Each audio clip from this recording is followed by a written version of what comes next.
నమస్కారం అండి. నమస్తే.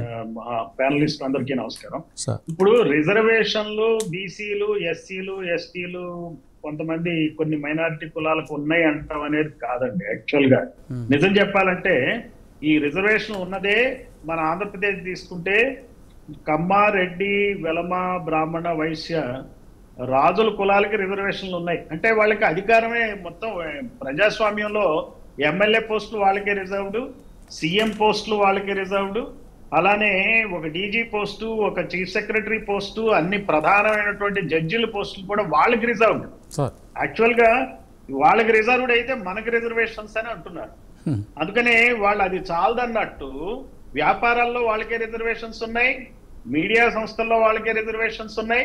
మరి అది చాలదన్నట్టు మళ్ళీ వాళ్ళలో ఉన్న పేదలు వాళ్ళకి రిజర్వేషన్స్ అని చెప్పి కొత్తగా తయారు చేశారు.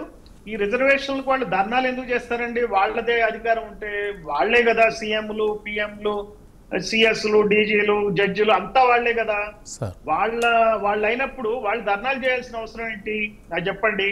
ధర్నాలు చేయాల్సిన అవసరం లేకుండా గుట్టు చప్పుడు కాకుండా కాన్స్టిట్యూషనల్ అమెండ్మెంట్ తెచ్చి కేవలం కొన్ని రోజుల్లోనే వీళ్ళకి 10% రిజర్వేషన్స్ ఇచ్చారు. 10% రిజర్వేషన్ వాళ్ళకి వాళ్ళు ఇచ్చుకున్నారు. వాళ్ళేమో మనకి ఇచ్చామంటున్నారు. వాళ్ళకి వాళ్ళు ఇచ్చుకోవడానికి ఏం ధర్నాలు కావాలా? అది బేసికల్ గా ఇది ప్రజలు గమనించాలి. ఈ ప్రభుత్వాలు మనవి కావు, ఎస్సీలవి కాదు ఈ ప్రభుత్వాలు, ఎస్టీలవి కాదు ఈ ప్రభుత్వాలు, బీసీలవి కాదు, మైనారిటీలవి కాదు ఈ ప్రభుత్వాలు. ఈ ప్రభుత్వాలన్నీ కూడా మన ఆంధ్రప్రదేశ్ లో అయితే రెడ్డి, కమ్మ కులాలకు చెందిన ప్రభుత్వాలు. అలానే తెలంగాణ, అలానే భారతదేశంలో కూడా బ్రాహ్మణులు, రాజపుట్లు వాళ్ళకి చెందినటువంటి ప్రభుత్వాలు ఇవి. అందుకనే వాళ్ళ కోర్టులు కూడా వాటి ఎంపిరికల్ డేటా అడగలేదు. చూడండి మీరు, కోర్టులు కూడా ఎంపిరికల్ డేటా అడగలేదు. 10% ఏ ప్రాతిపదికన ఇచ్చారు? బీసీలు 50కి పైగా ఉన్నాయని చెప్పి ఒక కమిషన్ నిర్ధారిస్తే 52% అని చెప్తే 52% ఉన్న బీసీలకి ఓబీసీ రిజర్వేషన్లు 27% ఇచ్చారు. అయితే వీళ్ళు 10% ఇచ్చారంటే ఈ మరి పేదలు అంతమంది ఉన్నారా? 10%, 90 ఈ కులాల్లో, ఆధిపత్య కులాల్లో 100కి 90 మంది ధనికులే కదా.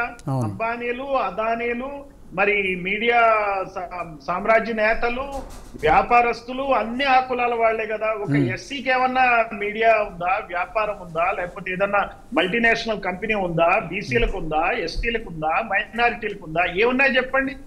ఏమన్నా పెద్ద నిర్మాణ సంస్థలు ఉన్నాయా? ఏదున్నా గానీ ఈ కులాలకే ఉన్నాయి కదా. మరి ఈ కులాలకు ఉన్నప్పుడు వీళ్ళు పేదలు ఎట్లయితారు? 10% ఎట్లుంటారు? సో అందులో ఉండాల్సింది ఏంటి? వాళ్ళకు 10% ప్రజలు అనుకుందాం. ఈ అగ్రవర్ణాలు ఉంది ఒక రాష్ట్రంలో, 10కి 10 రిజర్వేషన్లు ఇచ్చుకుంటారా? 52% ఉన్న బీసీలకు 27% ఇస్తారా? నాకు అర్థం కాదు. అంటే చూడండి, ఇది బీసీలు నిద్రపోతున్నారు, బీసీలకి ఇది అర్థం కావట్లా. బీసీలు అటు ఇటు కాకుండా పోయారు. ఏదో అంబేద్కర్ పుణ్యమా అని చెప్పి ఎస్సీలకి, ఎస్టీలకి జనాభా దామాషా పద్ధతిలో ఎమ్మెల్యే పోస్టులు, ఎంపీ పోస్టులు వస్తున్నాయి. నాకు తెలియదు ఈ ఎమ్మెల్సీల్లో, ఎంపీల్లో కూడా ఉంటుందా? జడ్జిల్లో వాళ్ళకి వాటాలు ఉన్నాయా నాకు చెప్పండి. ఇది కూడా మనం చూడాలి. అలానే నామినేటెడ్ పదవుల్లో వాటాలు ఉన్నాయా? లేవు. ఇవన్నీ కూడా ఎవరికి ఉన్నాయి? ఈ 2 కులాలకు. ఆంధ్రప్రదేశ్ వరకు వస్తే ఈ 2 కులాలకే అన్ని లిమిటెడ్ ఉన్నాయి.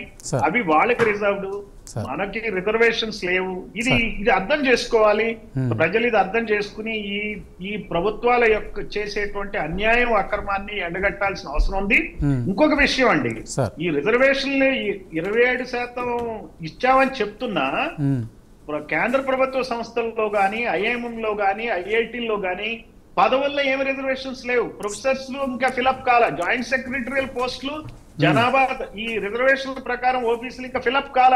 మన మీరు చూశారు కూడా, ఈమె సీతారామన్ గారు ఆమె హల్వా మీట్ ఒకటి చేసి మన బడ్జెట్ మీటింగ్ లో తీరా చూస్తే ఓబీసీ ఎవరో ఒక్కళ్ళు ఉన్నట్టున్నారు. అంత తప్పిస్తే ఎస్సీలు, ఎస్టీలు ఎవరు లేరు 20 మందిలో. అంటే ఏంటి? ఈ బడ్జెట్ అంతా తయారు చేస్తుంది ఎవరు? అగ్రవర్ణాల వాళ్లే. అందుకనే చూడండి, నిధుల్లో కూడా ఈ బీసీలకు అన్యాయం జరుగుతుంది.